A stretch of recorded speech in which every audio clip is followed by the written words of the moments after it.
So a little bit about me. My name is Claudia Soare. I'm president of Anastasia Beverly Hills. I have worked for Anastasia for as long as I can remember because she's my mom. So yeah, you think you have a tough boss. Anyway, today's all about Instagram, obviously. And by the way, this is my first public speech, so I'm a little bit nervous. So if I go too fast or if I stammer, just know that I'm a little bit nervous. Okay. So let's talk about our social media strategy. Basically, the way I look at Instagram is you have to really know your customer. And what does that mean? Before you decide to embark on Instagram and say, I would like to really develop my brand, or I need to take my brand to the next level, I need to have more followers, etc., more likes, whatever it could be, you have to know who your customer is and what they respond to. And why is that? What I think about Instagram is that it's a really large platform made up of small circles and pools of people that have very specific key interests, whether they be fashion, beauty, dogs, food, and they're hyper-focused. So they will figure out if they like your vibe, if they like the way your page looks, if it speaks to what they're looking for, and they will follow or like, whatever, comment. So I think before you do that, you have to figure out, okay, well, who's my customer and how am I going to be speaking to them? I think that a lot of people look at social media as, well, let's say Anastasia Beverly Hills, whatever's working for her, maybe I'll do the same, and that's fine, but you want to make sure that you identify your customer to ensure that that platform works for them. Because it might be Pinterest, it might be Twitter, it might be Facebook, so you kind of need to know that. Okay, sorry. Another thing about the Instagram platform is that it's very much instant gratification. So I think one of the most important things when you think about what am I going to post and what am I going to talk about, you want to really think about how am I going to post something that doesn't necessarily have to read for a long time. They might not even look at the caption. They will understand my message or like it, or it might just appeal to them simply 1 second gazing and scrolling up. So content, customer, interest is really important. So I think that's a great way to start always. It's super important. Just a little bit of facts. There's 2 billion active social media users. So that means there's a lot of people on Instagram. So one thing about Instagram is that it's a customer service desk, and I'm sure some of you know this already. Aside from it being a digital magazine, the consumer is there to engage. If they're a follower of yours, they're there to engage, and they want questions answered, meaning they want to know when a product is coming back in stock, how long it's going to be out of stock for, how many colors you have. She or he may ask about an order. So be prepared to not only answer and manage that in the comments or have someone in customer service manage it. Because if it's simply just posting and it's white noise and you're not engaging, they'll follow for a while, but they're not really going to become followers, if that makes sense. They're not going to become hardcore fans. They're going to like your page, but they're not going to have a connection with you. So there is a little bit of work there that's reciprocal. They're commenting, they're liking, they're there for you, but you have to be there for them as well. And they'll notice, trust me, right away. You have to pay attention to what they're saying. Obviously everybody has a comment. Sometimes there's negatives, sometimes there's positives. Sometimes it's just a thought. But what I like to look at is the patterns. So, obviously if there's a lot of comments and they're all saying the same thing, whether it may be positive or negative, pay attention to it, look at it, figure out what you need to do about it. Whether it's, hey, your website, has an issue when I do this, or I don't like this product because, you just want to be mindful. So once again, Instagram isn't just okay, it's 11 o'clock, I'm posting, putting it down, going back to work. You have to be on, always, because they're talking to you. They're saying things to you sometimes without really being direct. And then there's always a trend, right? There's always the top trend, I always see it that way. And then there's the undercurrent trend. That means what's coming up next.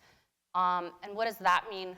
A lot of that is pretty much related to how people post in clusters, and usually that's influencers. So sometimes I find that, obviously if it's Valentine's, everyone's going to be posting Valentine's looks, but that's obvious. At times, if you're really paying attention, you'll notice that everyone is starting to like a different style of makeup, or is more concerned about their skin. Their hair is all changing. And of course, we all follow trends. I don't think it's only Instagram related. So if you pay attention, you can kind of follow ahead and be ahead with them instead of being behind and catching up. Excuse me. All right.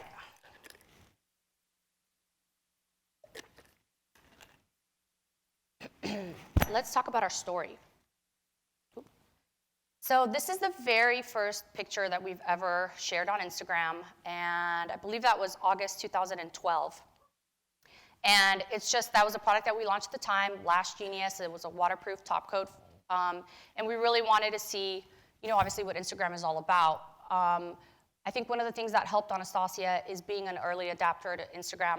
Obviously, when we started to do it, it wasn't, oh my gosh, we need to be on Instagram. It was more, here's a really cool platform that both my mom and I relate to, and it turned into something big all over globally for everyone, more so than ever. One of the things that kind of we wanted to do when we went on Instagram is the challenge for us was when we went inside a Sephora or, in Nordstrom's at the time, they would say, or Ulta, they would say, oh, a lot of customers have questions about brows.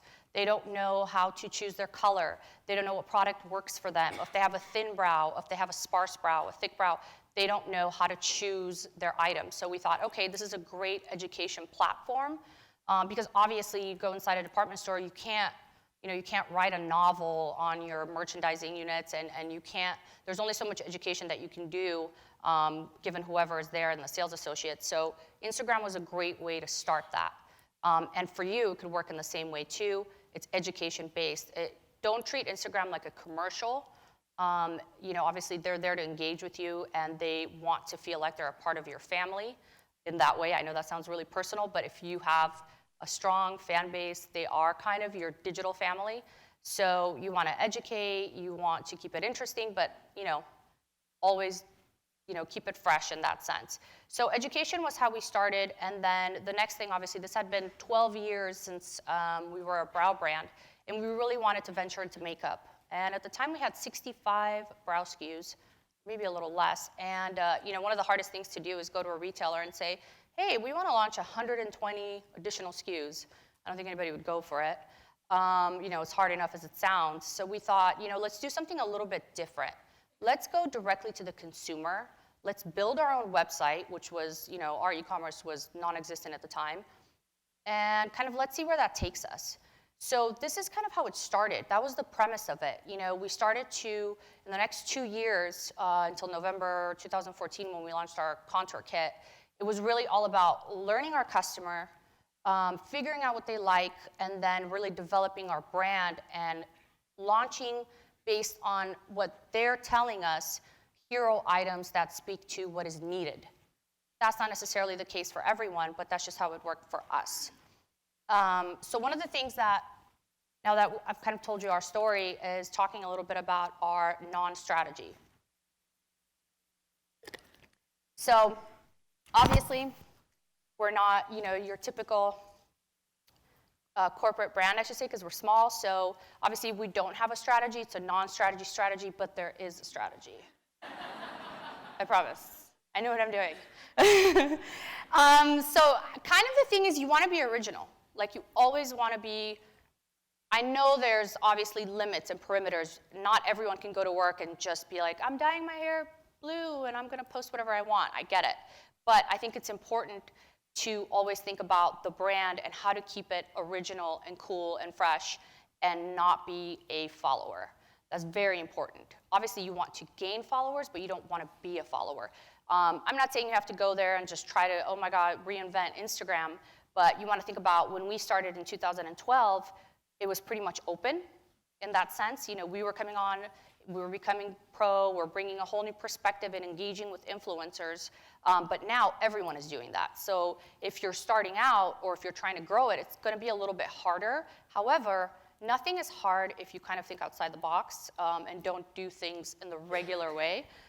So one of the first things that we did, sorry, I'm just going to go to it real quick, right here, is we were the first company to launch beauty palettes with Instagram bloggers. I know bloggers, large-scale bloggers, influencers, obviously celebrities had launched beauty palettes previously, But no one had really done anything with the Instagram community because it was fairly small and whatnot.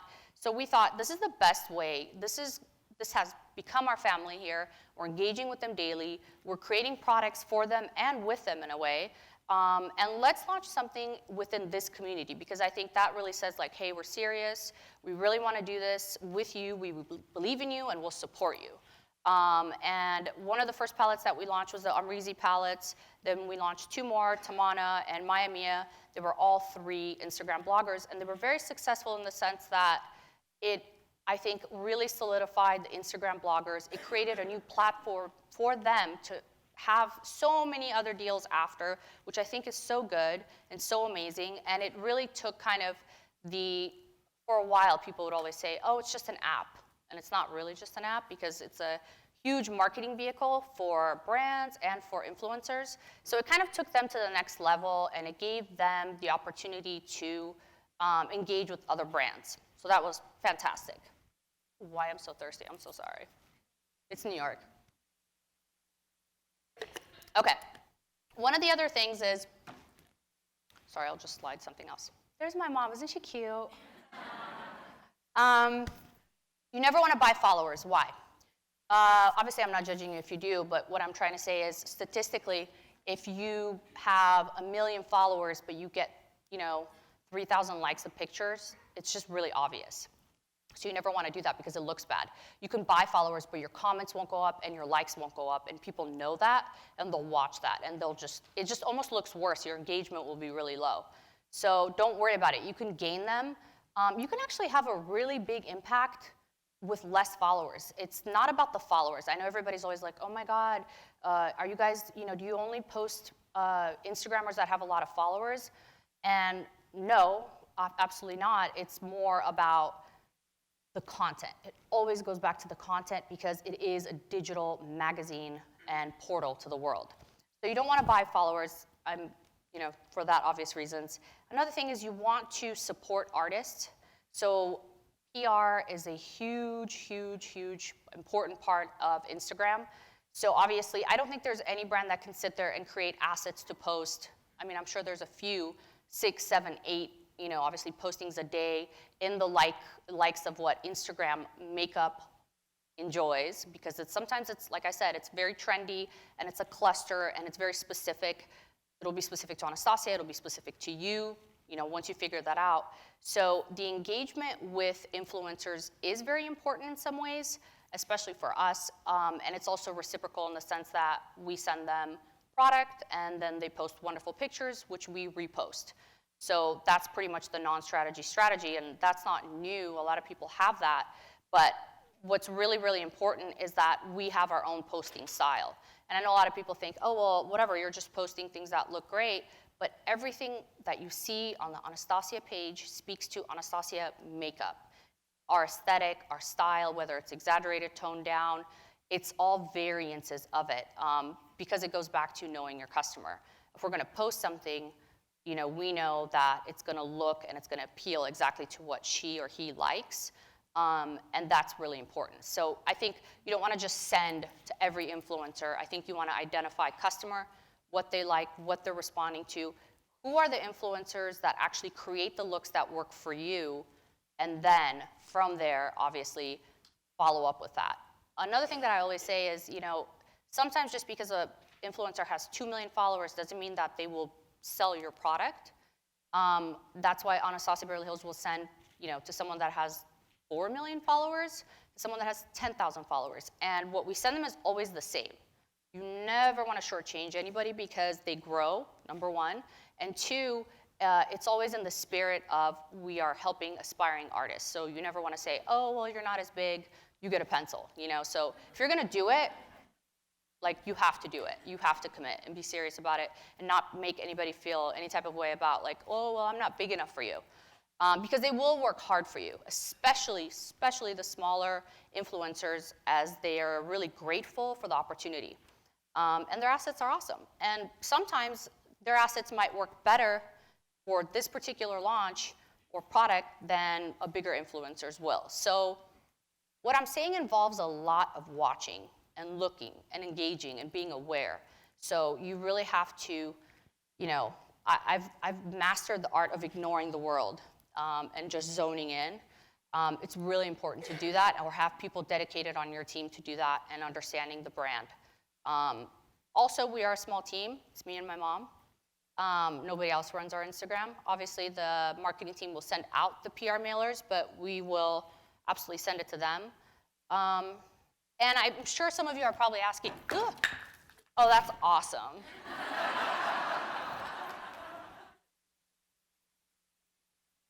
So anyway, right? Mom, I know you're so proud right now. I mean, okay. So anyway, we're a small team, and the reason being we really get the customer, and we're willing to invest a lot of time. You know, we're on Instagram 6 a.m. till 2 a.m. I'm not saying you have to be on there that long, but you have to invest a lot of time.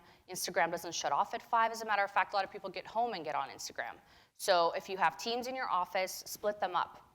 You have your morning shift, afternoon, night, weekends. Why do people take weekends off on Instagram? I mean, seriously, people are sitting there at home, they're bored, and they want to see things, and it's your job to provide them. They don't care about what's going on with you. Have your post ready, and that's what you have to just always kind of remember and be conscious of. Our posts are always there, no matter what happens. They're on time and they're planned. Of course, be flexible. Sometimes you might notice, like, you know what? Instagram, by the way, has vibes. So Thursdays is the worst day on Instagram. This is a fact. Everyone's angry on Thursdays. You'll notice it. I'm telling you, you'll notice it. You'll be like, okay, why does nothing work? And you'll think back and be like, oh my God, the girl said Thursday. And you'll remember Thursday. Everyone's angry. Mondays at 11, amazing. Everybody's happy. Sunday, people are really mellow. Saturday morning, they're really active. So you just got to gauge it, you know, especially beauty people, they have like flows and trends. You know, obviously, do's and don'ts. We want to talk a little bit more about that, is captions. So a lot of the times, people will write, you know, a poem in their entire caption. That's cool, but you have to make sure that you're answering kind of the questions, or anticipating, I should say, the questions that they'll have in the body of the caption. Meaning, if you know that you're going to post a new glow kit, you already know. How much is it? When is it available? When can we have it, et cetera? How many colors does it come in? Do you have a coupon code? Think about all of that and then put it in the caption. So what you'll do, you'll avoid, you know, tons and tons of customer service questions, and you'll really help the customer. And also give yourself a little bit of time so you can then, okay, cool, I think I've answered it somewhat, let me put it down for a minute. Always post content that relates to your customer. I know obviously it's really easy for us to feel, you know, it's funny, the one time I absolutely gave my assistant, I was on a flight that had no Wi-Fi, I said, you know, we're going to give you access to this to post it. I said, but you know, it's like the Ring. Don't get too excited about the power. And he called me after, he's like, oh my God, I feel so cool. I get so many notifications. I was like, okay, that's it. Give me the phone back. You know, sometimes it gives you like this feeling of like, everything's going so wonderful, I'm going to post a meme about cats. And it's like, that's cool, but you have to make sure it relates to the customer and to the brand. It's important. We'll post a cat meme, but it has to speak about brows. So, you know what I mean? It's just, it always, make sure you sell product. You have to sell product. That's another thing. I'm always, and my mom's always selling a product no matter what we're doing or what we're saying. That's very important. Even if it's just educating, even if it's just having a conversation, you always want to think about selling product and also how you're selling it. So if today you've posted nothing but lipsticks, maybe it's a little bit too much lipstick, switch it up, right? Or create your focus for the week. What am I selling this week? I'm selling brows and perfume or whatever it may be. Okay, cool, I'm gonna split it up and here's how it goes. Because if she's an avid, or he is an avid follower, sorry, I can't breathe anymore. What's going on? I mean, sorry. So you wanna interact with them, but you wanna always pace your post. So if you're posting at 11, you're posting at 1, you're posting at 4, and you're doing the same product, she might get a little bit bored, so you might want to switch it up. Always keep it consistent, or create products that complement each other. So have a strategy, it's super important. Of course, brand created assets are also very cool and very important if your customer loves them. If every time you post your brand's ad and like your likes plummet, maybe it's time, oh, I have the red light.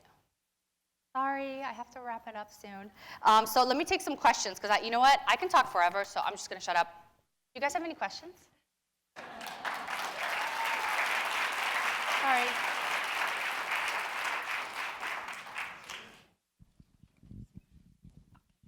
Hi, is there such thing as too many posts a day? Yes, there is.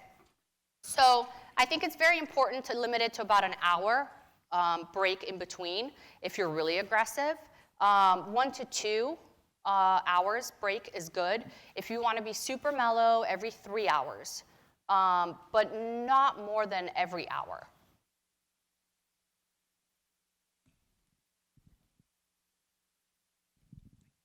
I actually have 2 questions. The first one is, what's your point of view on the other platforms? Because you're the #1 brand on Instagram in terms of followers. How do you feel like the user-generated content strategy you have on Instagram will maybe translate into a Snapchat, a Periscope, or other platforms that are coming out right now? They don't. They're all different. You can't just get the app and say, post to all, yay. It doesn't work that way. So every single one of them will need specific content. Sometimes you can repost, of course. But for instance, Facebook people, they like to talk a lot. Instagram people, they like just pictures, very short messages. Twitter, one short thing. Snapchat, totally personal. Hi, I'm at the office. Oh my God, look at me. Look at this product. Completely live. Periscope, even more live. I'm going to ask you questions. I'm going to tell you I love you. So it's going to be different on every single platform. Pinterest is where you should post beautiful, aspirational brand asset images. I hope that answered your question. Yeah, it did. The other one is actually a little similar, but the momentum you've reached on Instagram, and again, like you being the brand with the most followers out there, the beauty brand with most followers, how do you feel? Do you think, a trend that will continue, the user-generated, the fact that really people have now trusted each other and built this family together to learn about beauty, and it came up so fast. How long do you think that trend will be sustainable, and maybe it's forever? I'm just curious. Well, I think that all trends obviously have a shelf life. However, what I think this trend will do is it will evolve. So I think that once kind of the ceiling broke and user-generated content became a thing, I don't think it'll ever go back to, oh my God, I only want to see models. It will always be that. However, they might get bored in the way that the content is being delivered. And that happened with Snapchat, right? Then they want it to be real and look at, kind of a look into their lives. I think that everything obviously has its time and its place. It might actually urge us to do different platforms, different mediums. It's just going to keep asking more of you. You're going to have to, Instagram will be a thing, but then they'll say, well, what about Snapchat? What about Periscope? What about this? I think that it's just going to grow bigger, but in a different way. Do you pay any of your influencers? I'm sorry, I didn't understand. Do you pay any influencers? No, absolutely not. But I don't think it's wrong to pay them, by the way. I think that, this is their business and this is what they do for a living. And I think that there's absolutely nothing wrong with saying, hey, I know you're busy, I know you're popular. How much would you charge to do a review or a sponsored video? Business is business at the end of the day. It takes a lot of time to create that content. The way we started and kind of, the fact that we're very, very, very involved in the beauty community and most of the influencers are friends, it's a little bit different. I think it wouldn't be the same if we had kind of a team of marketing people running Instagram. I think then the personal connection wouldn't be there and it would ask for some sort of compensation for assets in some way, of course, the larger bloggers. So I think that it's okay for certain content, but to take it a step further, I think you want to be sure. Okay, so a lot of the times this is what happens. A big brand will pay a YouTuber, and then instead of allowing the YouTuber to do them, they'll insist on them saying, hi, I'm such and such. Today I want to talk to you about the amazing skincare benefits in XYZ. It's like, that kills it because the people following know immediately it's a sponsored video. So I think if you're going to pay, you have to pay, but trust them to do it their way. And I think that that will be better for you in the long run than here's the marketing deck, here's all the things you have to say. You know, if you are going there because it's organic and it's amazing and you're changing it, then it defeats the purpose of the whole promotion. Any other questions?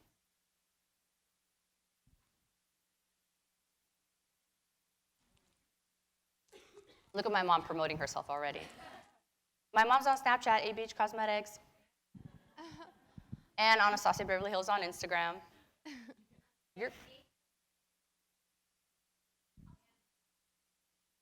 You can tell she's my mother.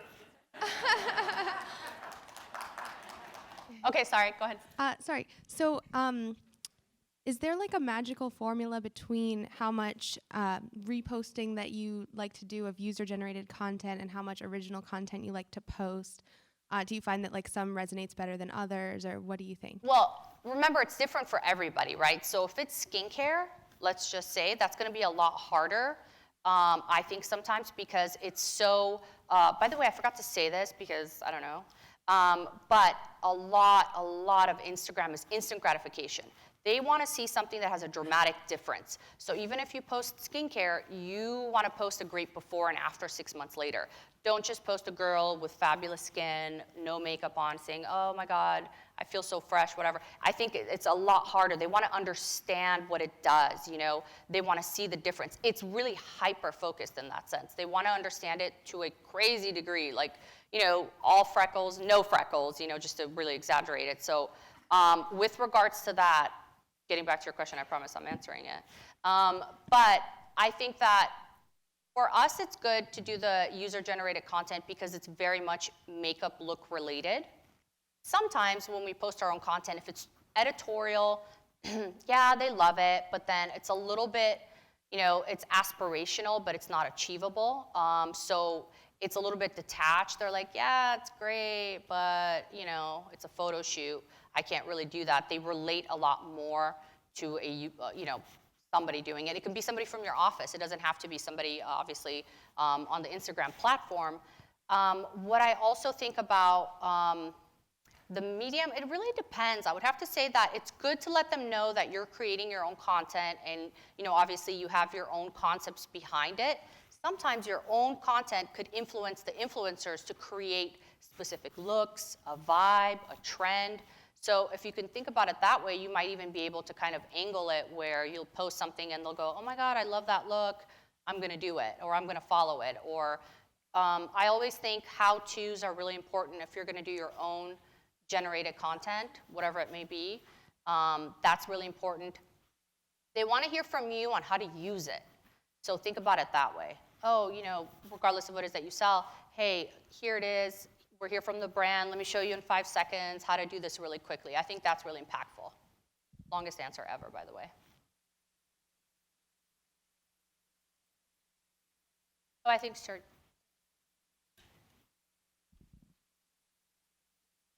Hi. Hi. So my question is, you mentioned about the posting content for your customer and making sure you're putting what they would like. What about the other side where you're trying to attract a certain customer? What are some best practices to gain more following and attract people to engage? So do you remember when I started and I said know your customer? If you get to know your customer and who she or he is, you'll know exactly how to attract them with the content that you post. I think a lot of people will go on there and say, well, you know, Anastasia posts a lot of cut crease and bold brows. I'm gonna start posting that. Well, that might not be your customer. In fact, you might alienate them if you do that because they don't relate to that. They think of their makeup as a little bit more natural, a little bit more toned down. So until you really properly know them very well, what you're posting could just be, oh, you know what, Instagram doesn't work for my brand. That's not necessarily true. You just haven't really tapped into what they respond to.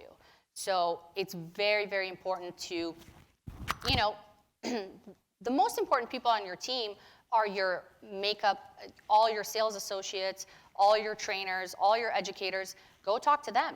Hey, what do people love about our products? Why? How come? How do they use it? What are the challenges? What is the look? You know, show me some looks of what this could be. And they'll show you some images and you'll start to learn the look. And I think once you get to know that, then you'll know exactly what to post. But before you do that, you could be stepping in and just kind of, you know, people will go, oh, that's weird. I always I always thought the brand was like this. Remember, people form opinions really quickly, so I think it's important to curate it based on that. And the followers will come because that's their special interest, that's their vibe, that's their aesthetic.